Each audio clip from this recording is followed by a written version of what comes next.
Quel bilan peut-on faire de cette saison du Real? Après une année assez spectaculaire où l'équipe réussit à remporter la Super Coupe d'Espagne, mais Barcelone à l'amende en remportant le championnat avec un bel écart, la saison s'est finie en beauté avec une finale de Ligue des Champions remportée après un parcours atypique. Beaucoup pensaient que la transition que connaît le Real l'affaiblirait, que l'apport des jeunes joueurs signés par Johnny Calafat demanderait un gros temps d'adaptation, que les légendes qui ont porté le club pendant les 7-8 dernières années étaient sur le déclin, mais sous Ancelotti, la maison de retraite du Real a montré que les vieux en avaient encore sous le pied. Avec les anciens sur le terrain, l'impact des rentrées des jeunes, notamment Camavinga et Rodrigo, l'Italien et son staff ont trouvé une méthode efficace pour rouler sur l'Europe. Mais au final, si tu analyses cette année, ce qui a marché l'an dernier n'a finalement pas réussi à tenir. Cette nouvelle saison a commencé avec beaucoup d'attentes, le Real était le champion d'Espagne, le champion d'Europe, et malheureusement, aucun des deux titres n'a été gardé. Quelques trophées ont été glanés, notamment la Coupe du Roi, et c'est une très bonne chose, mais pour beaucoup, cette saison peut être considérée comme un échec. Comment l'expliquer? Bon, déjà, l'usure physique. En plus d'avoir joué plus de 60 matchs la saison d'avant, l'impact de la Coupe du Monde en pleine fin d'année, avec autant de joueurs à gros rôle dans leur sélection, n'a pas aidé Ancelotti. Le mercato n'a pas permis d'améliorer les points faibles de l'effectif, et surtout le poids de l'âge commence à vraiment se ressentir chez certains cadres. L'exemple le plus parlant, c'est évidemment celui du leader offensif et du capitaine du club, Karim Benzema. Depuis le départ de CR7, c'est lui le leader offensif,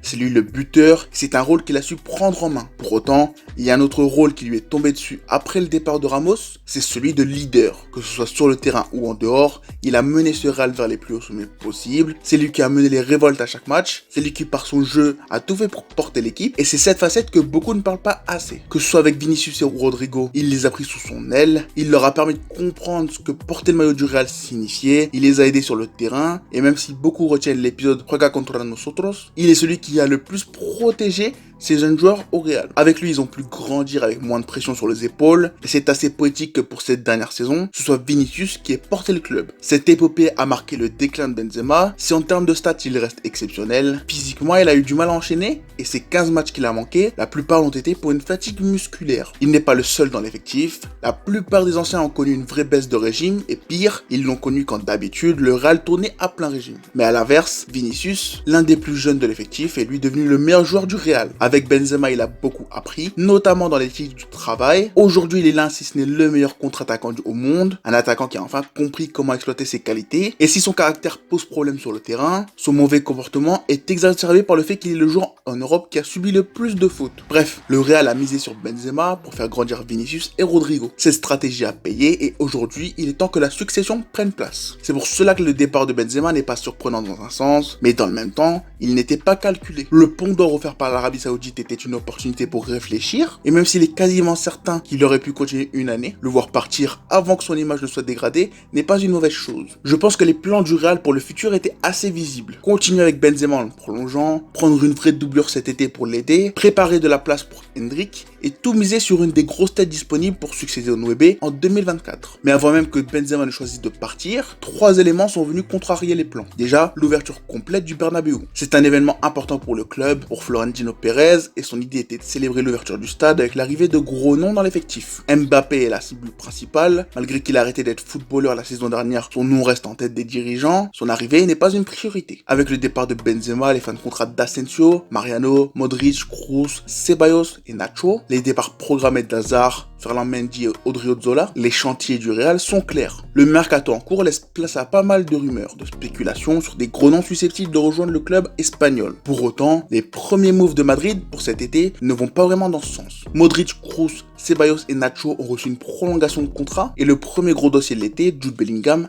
arrive à sa conclusion. Pendant que Manchester City célèbre ses titres, prépare la finale de Ligue des Champions, tente de convaincre Gundogan de rester, le Real a profité de la fenêtre pour passer définitivement devant les Anglais et clôturer le deal. Avec Jude, le Real complète son milieu, s'offre énormément de flexibilité pour composer l'an prochain et compte sur l'encadrement de Modric et Kroos pour l'aider à s'intégrer. Dans la presse, ça porte une arrivée à 100 millions avec 30% supplémentaires en clause qui se lèveront durant son bail de 6 ans. Une sacrée somme, ça représentera le nouveau transfert record du club, mais pour autant ce ne sera pas la seule grosse dépense de l'été. Le départ de Benzema laisse un sacré trou dans l'effectif, et pour le combler, 2 recrues seront nécessaires. Firmino a déjà été approché pour être une doublure, Rodrigo a une clause clause de 3 millions et cela intéresserait fortement le Real, mais celui qui a l'avantage, c'est un ancien de la maison, Joselu. Pour la place de titulaire, l'objectif est un autre Anglais qui lui joue en première ligue, Harry Kane. C'est un transfert assez spécial puisque depuis de nombreuses années, son nom est lié à pas mal de top clubs. Mais cet été semble enfin être le bon. Sans Europe et Manchester United à l'affût, l'option d'un départ au Real est la solution qu'a Daniel Levy pour sortir gagnant de cette situation. Il ne veut pas renforcer un club anglais, il veut garder son meilleur joueur, mais à 30 ans, avec une seule année de contrat restante, c'est assurément le dernier moment pour organiser une grosse vente. Levy n'est pas un président avec lequel le Real aime parler, mais avec Ancelotti qui pousse et un manque de cibles atteignable cet été, José Ángel Sánchez et Florentino Pérez ont commencé à négocier. Sportivement, choisir Kane est évident. Son profil correspond totalement, mais quelques doutes importants existent. Il n'a joué qu'en Angleterre, il a déjà 29 ans, et surtout, son prix autour des 100 millions avec un énorme salaire ressemble au dernier gros flop du Real, Eden Hazard. Pour l'instant, c'est lui le plan A, mais je pense que d'autres solutions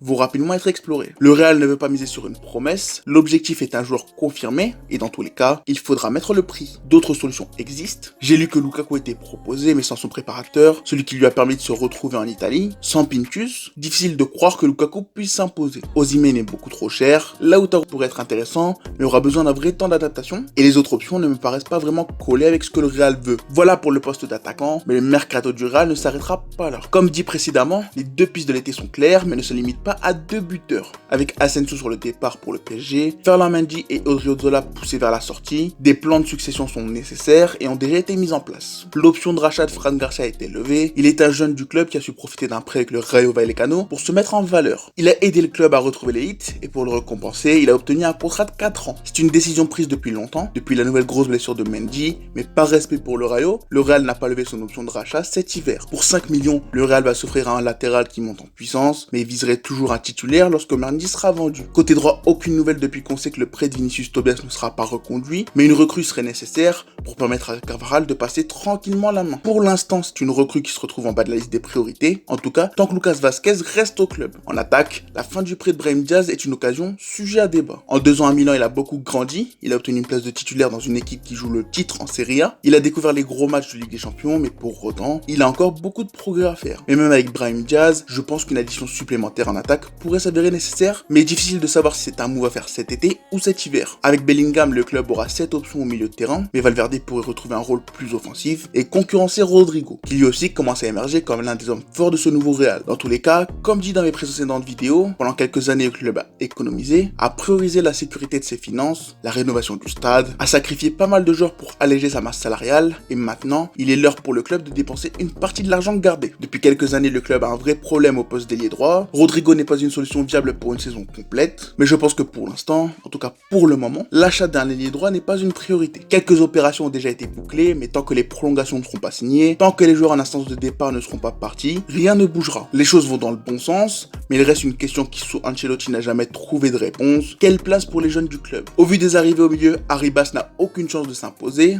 c'est triste, mais il va falloir lui trouver une sortie, comme à pas mal de jeunes du club, genre Antonio Blanco. Je trouve ça triste vraiment. Cette saison par exemple, on a eu l'occasion de voir Alvaro Rodriguez, mais lui aussi sera bloqué l'an prochain. Ancelotti n'a toujours pas l'air de vouloir faire confiance aux jeunes du centre, et tant qu'il sera là, je pense qu'aucun d'entre eux, quel que soit leur talent ou leur appui dans le vestiaire, n'aura de temps de jeu. Cette saison sera la dernière de l'Italien, la dernière saison de transition de l'effectif, notamment au milieu, et ce sera assurément une des épopées de la saison. L'objectif est clair, reprendre le trône d'Espagne, et le duel avec Barcelone risque d'être la seule belle histoire d'une Liga qui s'embourbe encore plus dans les scandales. Le Real va perdre son leader offensif, va continuer sa reconstruction, mais va aussi devoir préparer la succession d'Ancelotti. Aucun candidat n'a convaincu la direction qu'il était plus approprié que Carlo cette année, mais en 2024, son départ forcera un changement. Durant cette prochaine saison, le club devra donc chercher son successeur, devra commencer à repenser une défense centrale côté gauche, et surtout, même si le transfert n'a pas vraiment de sens, va continuer de tout faire pour que Mbappé signe librement en 2024. C'est une obsession, c'est assez malsain, et pour moi le Real n'a absolument pas besoin de Kylian ni cette année ni l'an prochain. Il y avait une fenêtre cette saison, Mbappé l'a refusé, il a choisi un projet où l'argent serait plus important que le sportif, il a plié le genou devant le Qatar, devant l'influence politique du Paris Saint-Germain, lui-même l'a reconnu, et personnellement je ne suis pas prêt de lui pardonner d'avoir pris une telle décision.